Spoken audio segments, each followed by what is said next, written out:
Okay, so these now drop down into here, and if we wanted to, we could put a bit of as we've cleaned off those threads, and in theory, so we've now got steel going into alloy, which tends to corrode together. What we could do is just put a very light amount of copper grease on those, just so that hopefully if we ever do have to take it apart again in the future, or somebody else has to take it apart again in the future, we're not going to have an issue with the two different metals having corroded together. So we're just going to do these down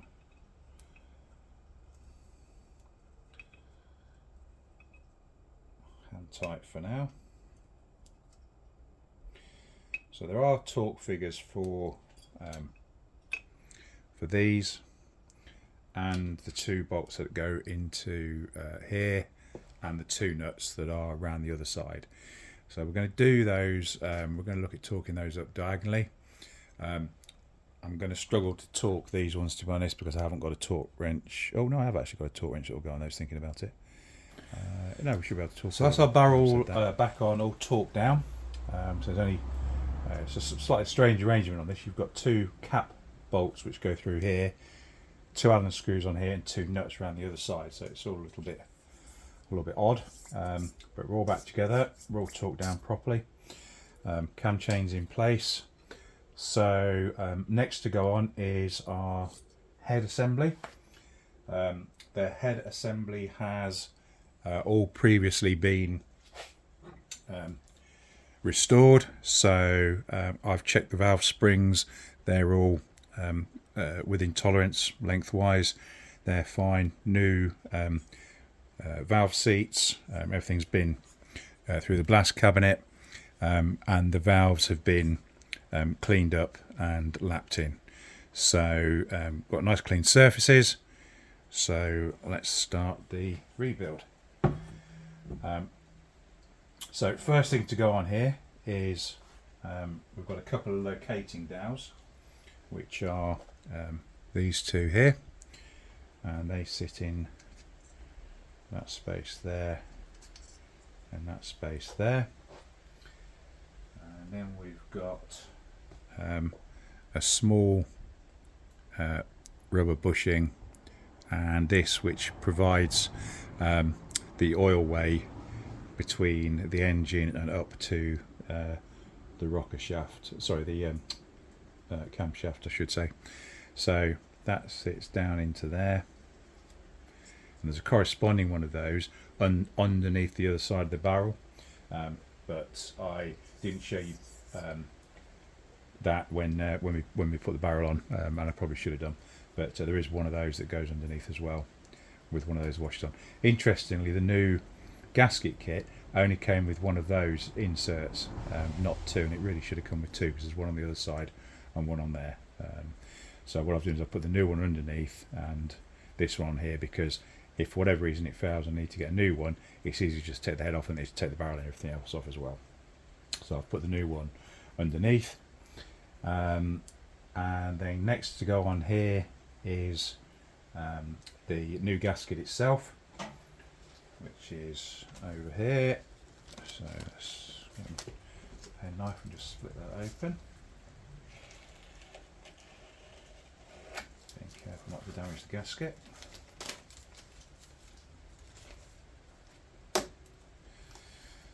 And this is a sort of metallized gasket made of several parts. I don't want to put it apart too much because I don't want to damage it. But that's very, very similar to the one I took it off. So we'll just feed our cam chain through. Don't tend to put any kind of grease or anything else on this whatsoever on gaskets. On a head gasket, I should say. You just put them on dry. So that just drops onto there like so, and locates nicely on the dowels. I have to say these gaskets are fitting quite nicely, they all line up very well. So I've got, at the moment, I've got no reason to doubt these are going to be decent gaskets all round. We'll see how we go. So where are we at? We've got our gasket on, we've got our dowels in, we've got our oilway feed in as well. So next to go on is the head itself. So again, we'll just make sure that that surface is nice and dry and grease free. I'm just going to give that a quick wipe over with a bit of brake cleaner actually, because I can just see a bit of residue on there. I want to get the rest of that off.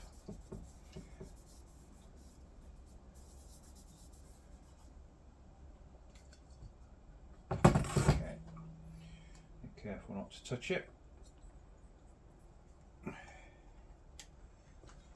And again, feed our cam chain through. Oops. There we go. Trying to drag the gasket off. And then locate that on the studs and the dowels. Oop. There we go, that's sat down. Cam chain's free. Now this, whoops, nearly. Now at this point, the engine is going to tilt because of the extra weight, so I've got a block of wood somewhere.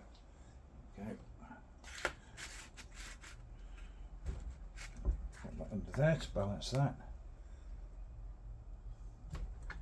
That should be fine for now. It's not going anywhere.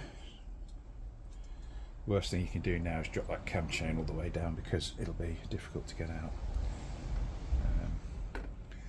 The tensioner will go in soon as well, but I think we can do that. Yeah, that'll drop down without any problem in a minute. So where are we at? So we've got our head on, and now what we've got to do is bolt this down. So we've got 4 bolts for this, 2 here, 2 here, and then there is a domed nut, or 2 dome nuts, one which goes on a stud underneath here, one which goes on a stud round at the back.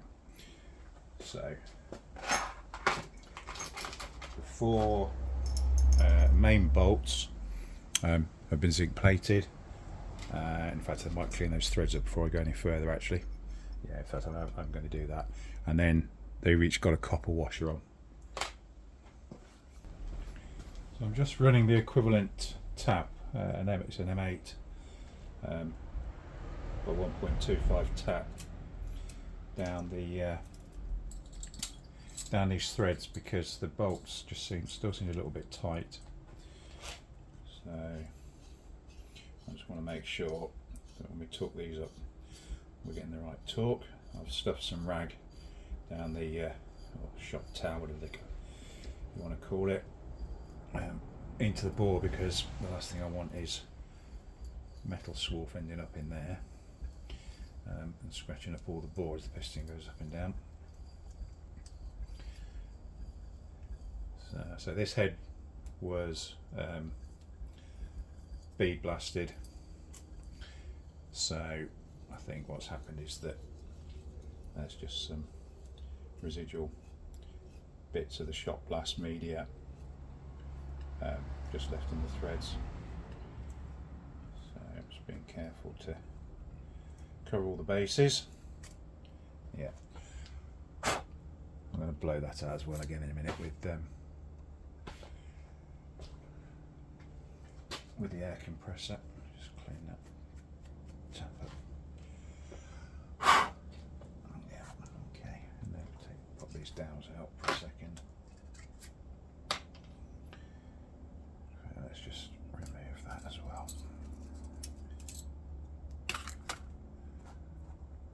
And we'll just do the same in there. We'll get the other one done and then we can get the head back on. So we're back where we were, head's back on, cam chain's all tied up, it's nice and free to come up the tunnel.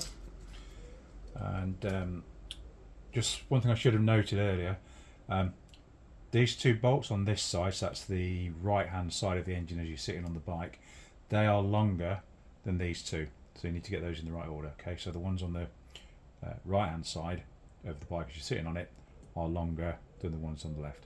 So we've got the copper washers under, we've got some copper grease on these, so they're nice and easy to undo.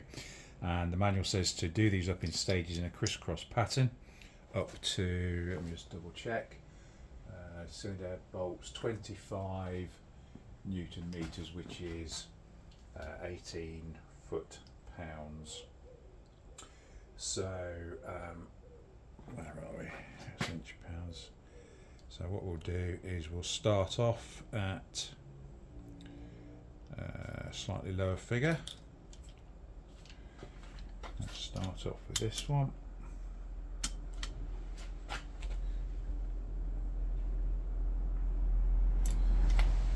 Do these in sequence or diagonally as it's suggested. So 1, 2, and we'll come up to this one. And finally this one. And then we'll reset our torque meter to, what do we want to go to? Was it 18? This is a strange torque meter I've got here because torque wrench I've got here because it's actually for push bike, so and it's very strangely calibrated. It's 18 foot-pounds, which according to me is 17. That's 18.5. So that's 17. Give me a second. I think we're about there, something like that. Just check that on the Newton meter scale. I don't think that's tight enough personally. Let's see how we go. Okay, that's that one clicked.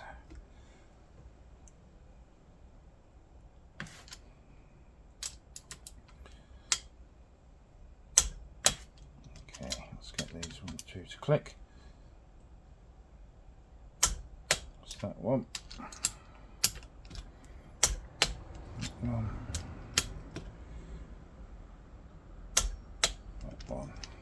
There's always the fear that if one of the threads is marginal, when you do this, of course, you're going to strip them, even though you're trying to do them up to the right torque settings. I've had that happen before, mainly on British bikes, to be fair. Not so much with Japanese stuff, or at least stuff that's where the engine's not too old and it's not been apart before, which I don't think this probably has. So I'm just going to triple check that because I'm an absolute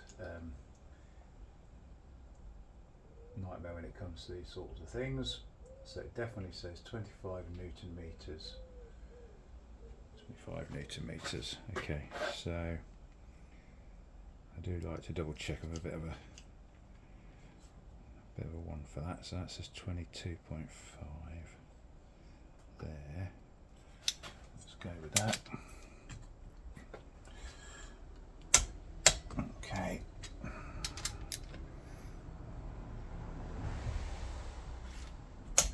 There we go.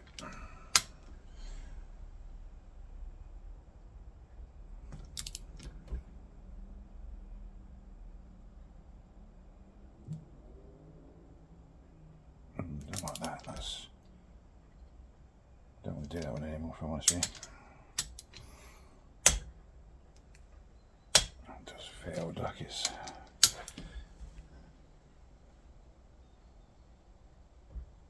to pull its thread out if we're not careful. That one. I'm going to stick with that. Yeah. 22. Yeah, where we're supposed to be. Okay, let's go with that and see if that works. I don't want to pull that one down anymore, it just seems a little bit there. The other three are there.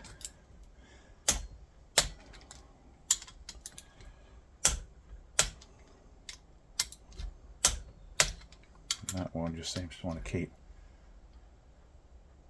Oh no, there we go. Phew. That was a bit worrying for a minute.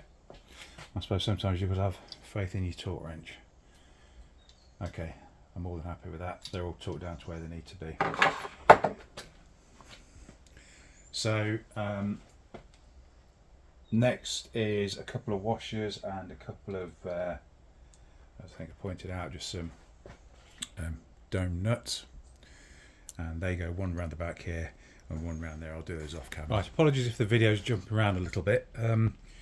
We had to stop filming because the next thing to do is to put the camshaft back in and set the timing. However, the timing marks, or the static timing marks, are behind the rotor, and I thought I'd got pretty much every puller known to man, but turns out I haven't got one for this style of Yamaha engine. So I've had to wait a few days for the correct tool to arrive. There are other ways to try and get these off. I don't think this engine's been apart before. I'm expecting this to be very, very tight. So I thought it best to get the right tool, because I can't imagine these are very easy to get hold of, and if I damage it, and I can get hold of one, I'm guessing they're probably very expensive. So this is basically the proper puller.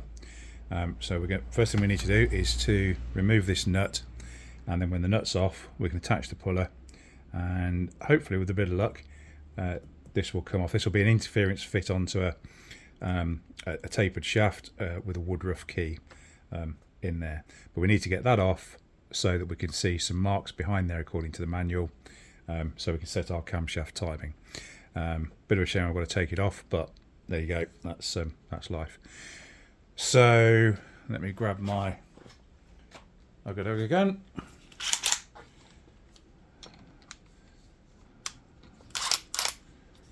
Get this off. I've got a nut and a washer on there, and then obviously that's not going to come off there because it's on a tapered shaft. So this is where our tool comes in. It wasn't expensive. It was about £14, something like that, and it was from Yambits. So you can get a genuine Yamaha one of these, but they're stupidly expensive. So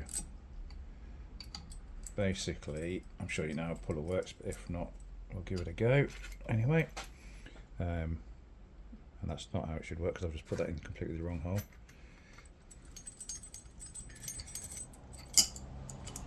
Sticking to the rotor because it's magnetic. Right, so we're going that one. Yeah, so we're going to go into there. So there are threaded holes in the back of in the rotor itself, and we're going to put the 3 bolts into those. Try and get the bolts lined up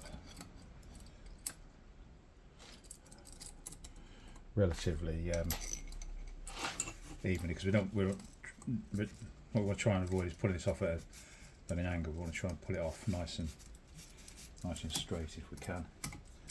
So we sort of try and get that lined up so it looks roughly straight. Make sure you've got a decent amount of thread on each of these bolts into the rotor, as well as this going through here, because if you just 1 or 2 threads, you've got a chance of pulling the threads out of these rather than the rotor coming off. That looks pretty flat, pretty straight. Hopefully that'll just pull it off. And then obviously what we've got to do is we've got to try and stop this from turning. So let's grab hold of that chain a minute. Turn that around that way or that way. Which way we're going to go? That way, I think. Yep. Okay.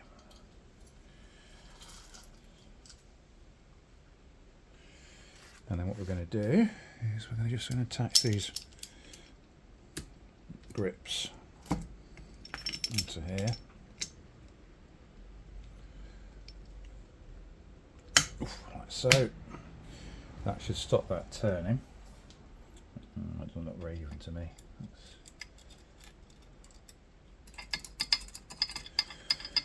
And as you turn it round, you notice that what I'm trying to do is get this in the same basically level in all planes to this, because what I don't want to do is pull this off at an angle. I want it to come straight off.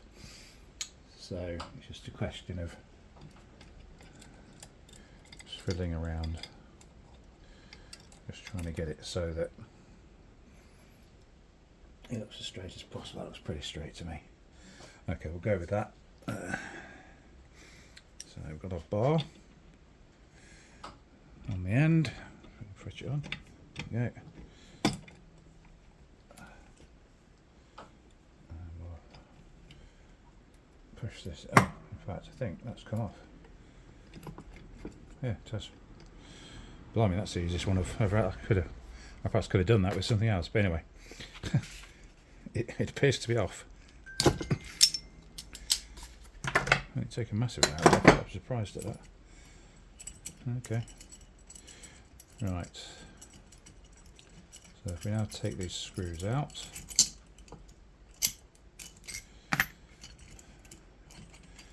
Oh well, £14 well invested there, I think.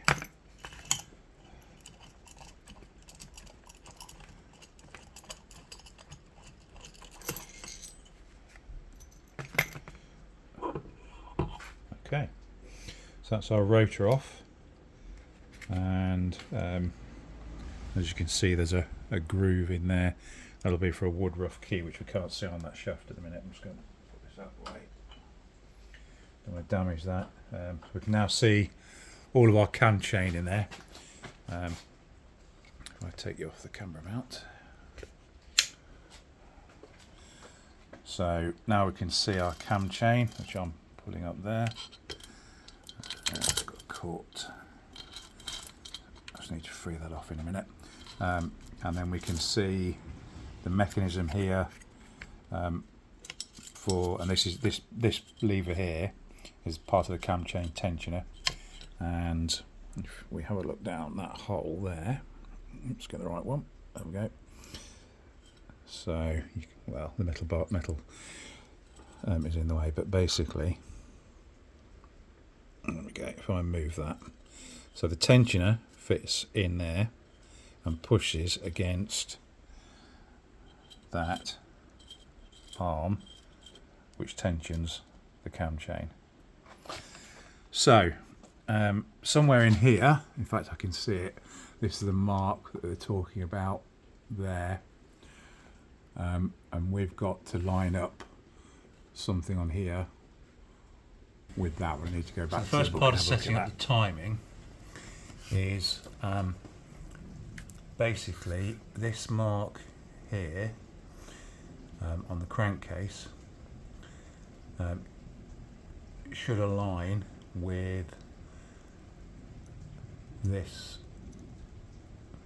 dot or this indent on the cam chain sprocket.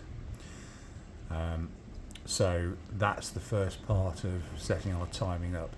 So because that indent is directly in the centre of that link on the cam chain, I've placed that link on the cam chain directly in line with that dot.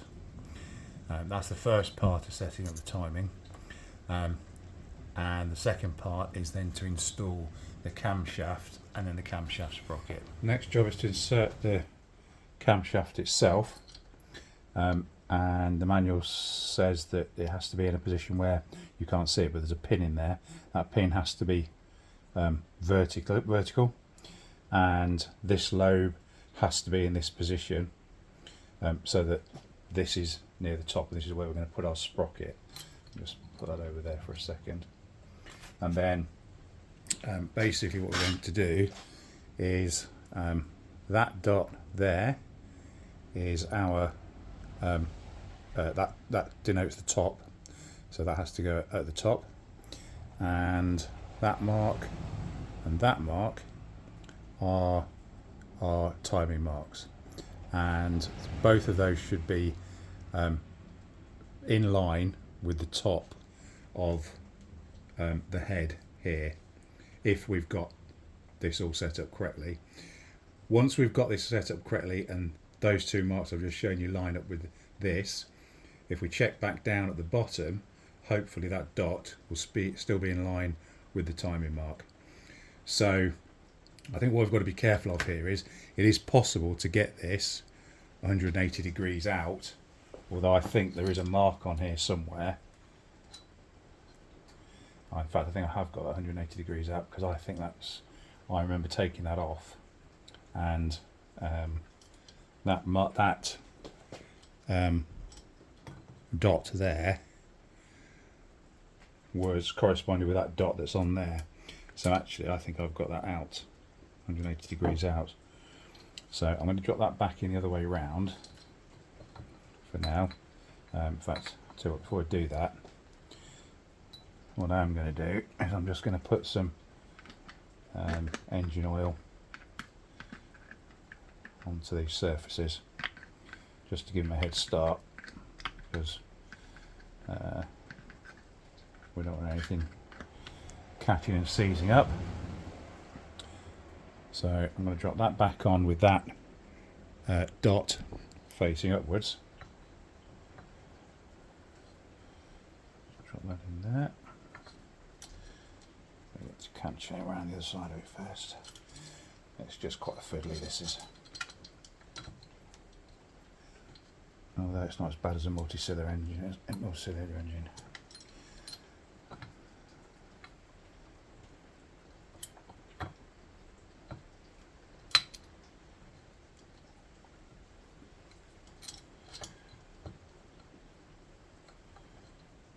Come on, there you go. There we go. Okay, so that's in there nicely now. Yeah, so I've got loads of oil around that, so I'm happy with that. Right, so I've got that dot I showed you at the top.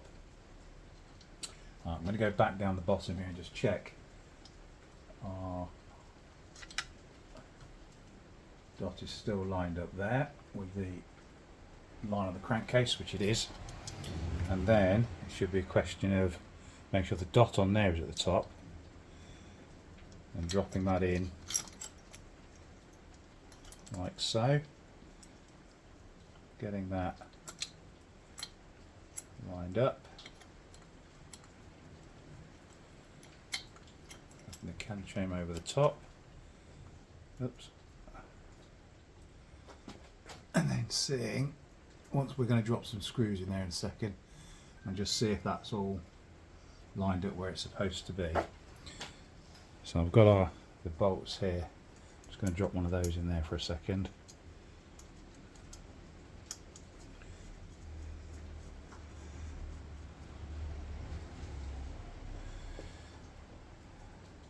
And then the idea is that we move this backwards and forwards while putting tension on the chain tensioner, just to see if everything's lined up properly. So I'm going to move this backwards and forwards a bit.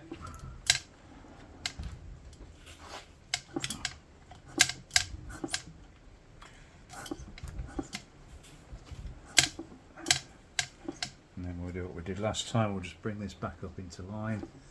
I certainly wanted to do it anti-clockwise on the shaft. There's there it is. Get a bit of finer control over it.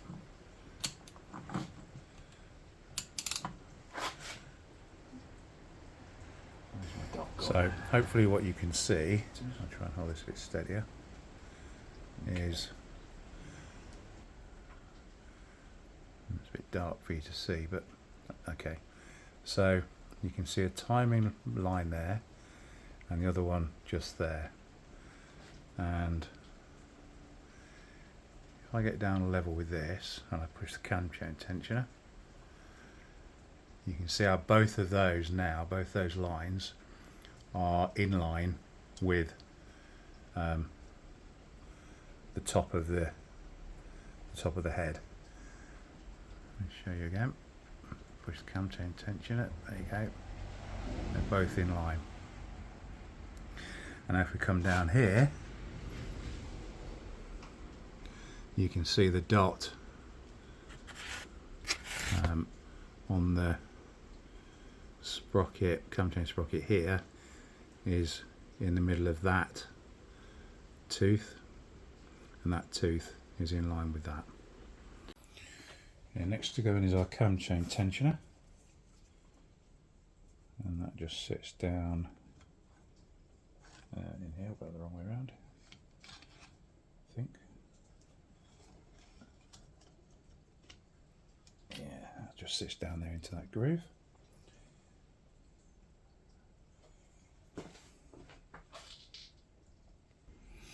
And the other end of the cam chain tension of the front part just sits down into there.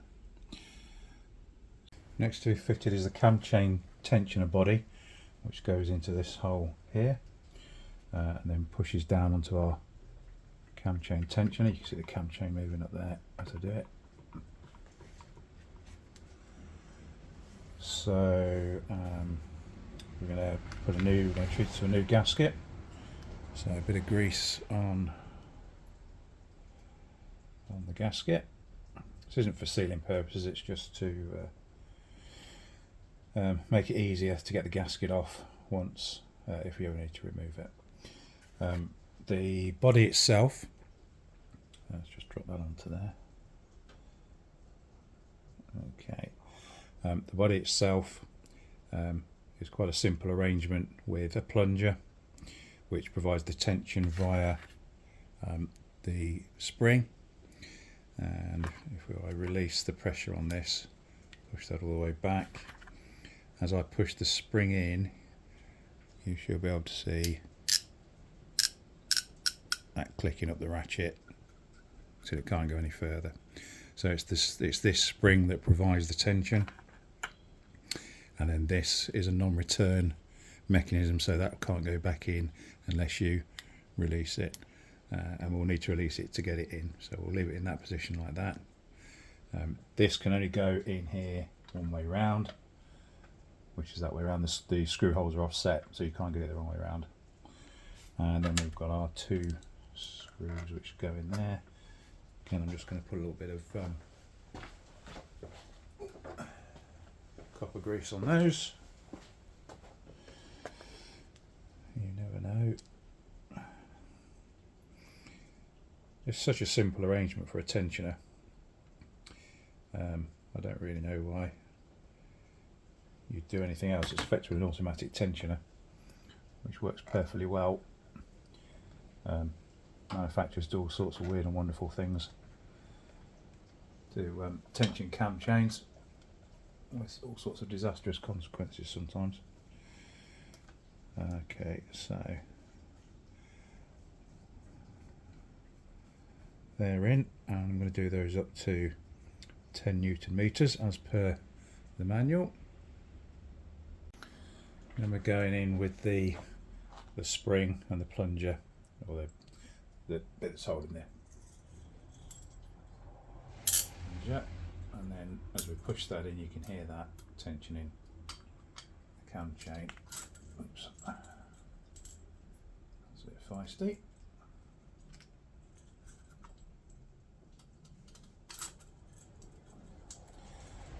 I'm trying to do it. Let's try that. There we go. And then that needs to be done up to 20 Newton meters, so I'll get that sorted before we move on. So we've got to the stage where we need to put the rocker assembly back on. According to the manual and the parts catalogue, there's no gasket on this face. When I took it off, it did have a grey silicon RTV on it, which looked very much like it had come from the factory. So I've got some of that, so I'm going to clean this surface off just with some brake cleaner, make sure there's no grease on that, and then we're going to follow the instructions on the RTV, which basically says to put it onto one surface, leave it 10 minutes for it to go tacky and skin over, and then we can start the assembly.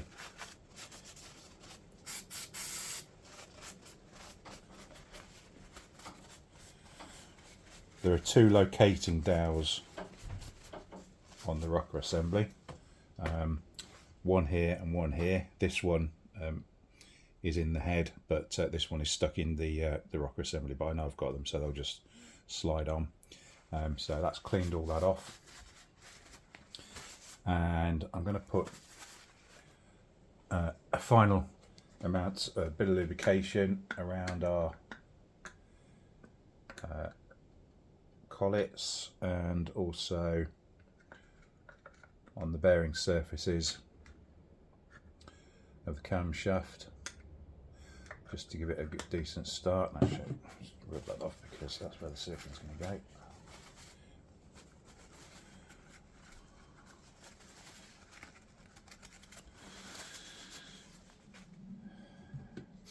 Maybe a little bit of lube on our cam chain as well.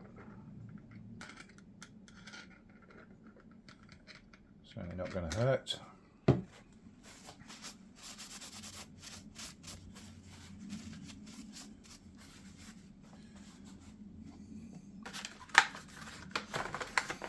I've just putting a really thin coat of this on. So what I'm doing is just squeezing it on. Then I'm just using my finger to spread it around. So there's no bead of it as such, it's just a layer of it lying on top of the casting.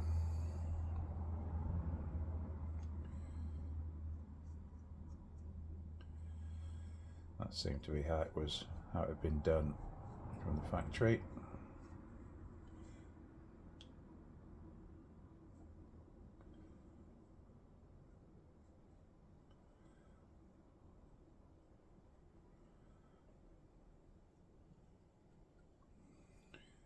I'll just go around the rest of this.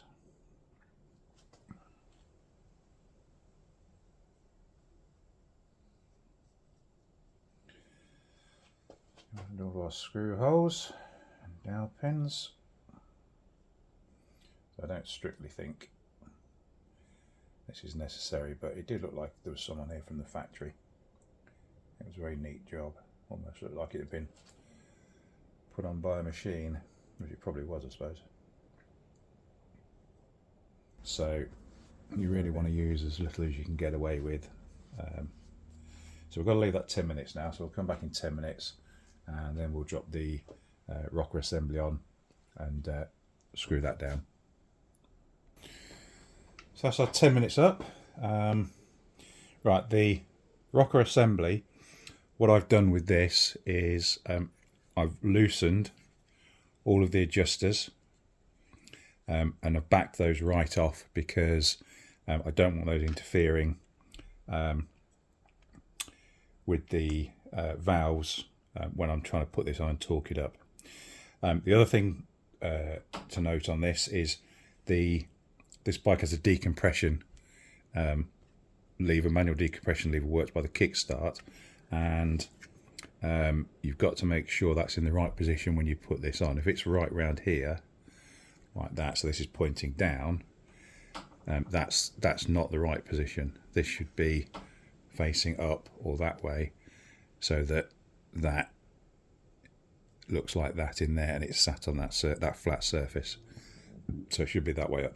Okay, and then it should just be a question of dropping this on here. We've oiled all of these. I'm happy with everything in there. I've double checked all the torque settings, everything's done. We've got our dowel on there, we've got the other dowel on this side. These weren't touched, so I know they're all fine. So this should now drop onto here like so, and hopefully with the aid of a plastic mallet should just drop down. You can tell when it's seated because the noise of the hammer makes changes. Okay, that's nicely seated. That's in the correct position.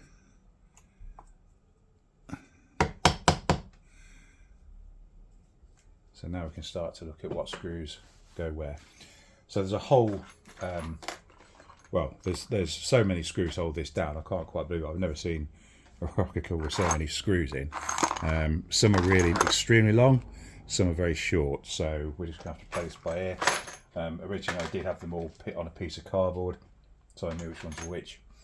But ultimately when I re-zinced these, I had to take them out of the cardboard and lost the places they were in, but we'll put them all in first and we'll see how we go. All of these I think get torqued down to, we're just checking the book. Yeah, they're all 10 Newton meters, all of these.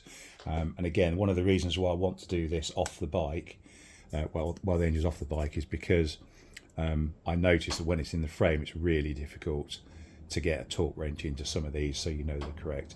So although it adds weight to the bike by putting all this stuff on now, I think it's going to be worth it in the long run.